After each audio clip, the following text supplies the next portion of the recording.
এমন একটা ভয়ঙ্কর জায়গা আমরা আসলে আগে কখনো দেখিনি। যে আমি এতদিন ধরে ভিডিও করছি, কিন্তু এরকম ভয়ানক জঘন্যতম জায়গা আমি কখনো আগে দেখিনি। এরকম দুর্গম পরিবেশে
আসুন আরো ভিতরে যাবো।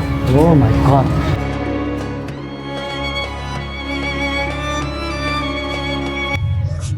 এমন একটা ভয়ঙ্কর জায়গা আমরা আসলে আগে কখনো দেখিনি। যে আমি এতদিন ধরে ভিডিও করছি, কিন্তু এরকম ভয়ানক জঘন্যতম জায়গা আমি কখনো আগে দেখিনি। এরকম দুর্গম পরিবেশে আসলে আপনারা যখন আসবেন অবশ্যই চারিদিকে খেয়াল করে ঢুকবেন। আপনারা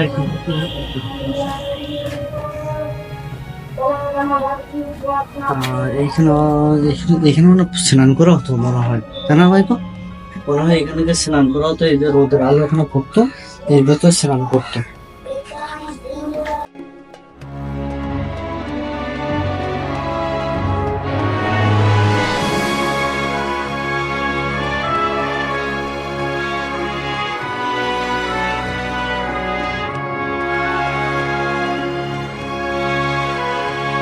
প্রিয় দর্শক মন্ডলী, আসলে এই জায়গাটা আপনার না আসলে বুঝতে পারবেন না যে এত একটা ভয়ঙ্কর একটা জায়গা আমরা এসেছি। যে জায়গাটা মানে চারিদিকে একটা বিভৎসতার একটা পরিবেশ, একটা ডিপ জায়গা। ও সাইডে আপনারা দেখছেন, অবশ্য এই সাইডেও দেখছেন। আর ছোট ছোট ইট দিয়ে চুন ছড়কি দিয়ে একটি একটি ইট গাঁথা হয়েছে। আর এই যে ধ্বংস অবশেষ গুলো দেখছেন, একটা একটা ইট খুব খোদাই করে নকশা করে এগুলো করেছে। এই যে এই দুর্গটা হয়তো আমরা শুনেছি যে মানে দেশ স্বাধীন হওয়ার আগে এইসব দুর্গগুলো করে রেখেছে যেসব জমিদাররা, সেসব জমিদারদের একটা আসলে সেসব পরিবেশগুলো অন্যরকম ভাবে তৈরি করেছে। একটা একটা ইট কত কষ্ট করে খোদাই করে করেছে। এই যে ফ্লোর গুলো দেখছেন, অবশ্যই আমার যা মনে হয় এই ফ্লোর গুলো হয়তো স্নান করার বা কোনো একটা কাজের জন্য ব্যবহার করা হয়েছে। আর সব থেকে আপনাদের আরেকটা জিনিস দেখাই, যা আসেন এই যে দুটো পুকুর খনন করেছে, দুই ধারে দুইটা পুকুরে কিন্তু স্নান করা হয়।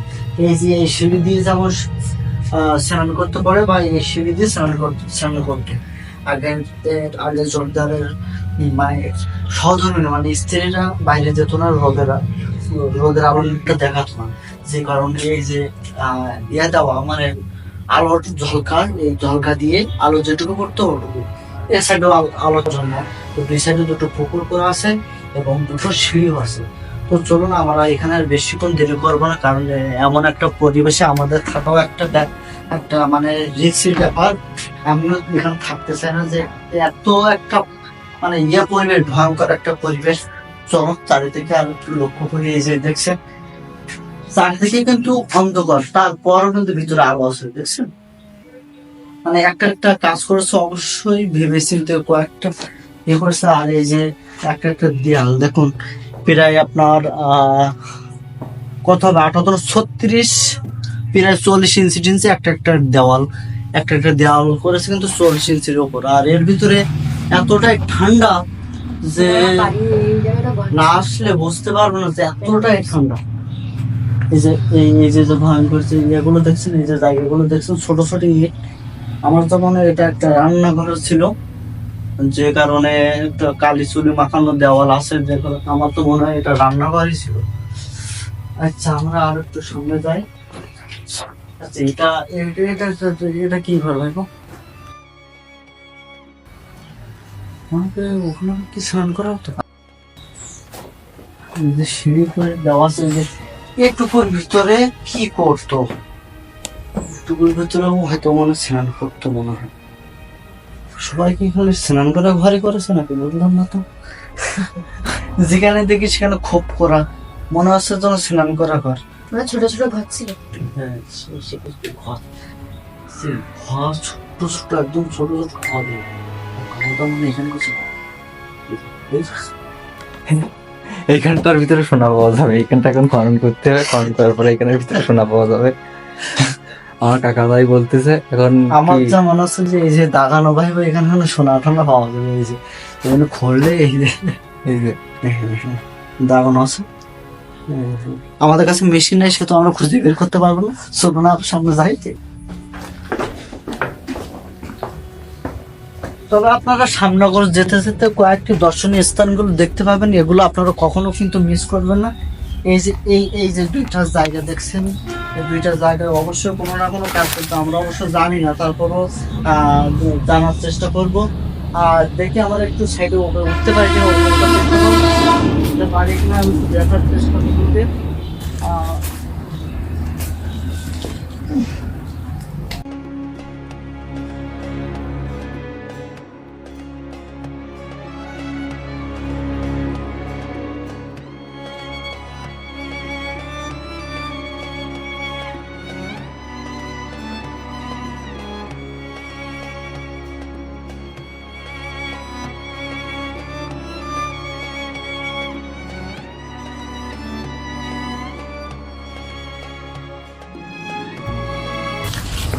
এইখানে হচ্ছে আপনার এইখানে ওই জায়গায় শোনা পেলে।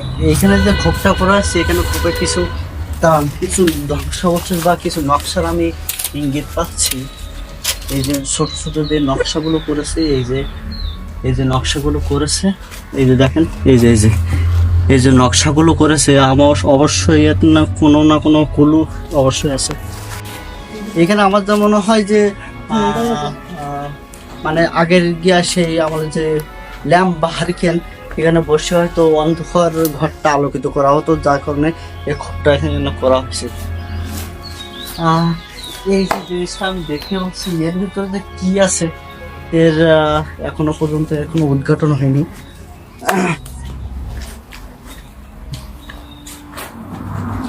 ভাই কি এই যে বড় দেওয়াল, এগুলো কিসের? কি জন্য এগুলো করছে বুঝতেছি না। এই যে জায়গাগুলো মেরে এত বড় দেওয়াল করা হয়েছে, এর মূল উদ্দেশ্যটা কি?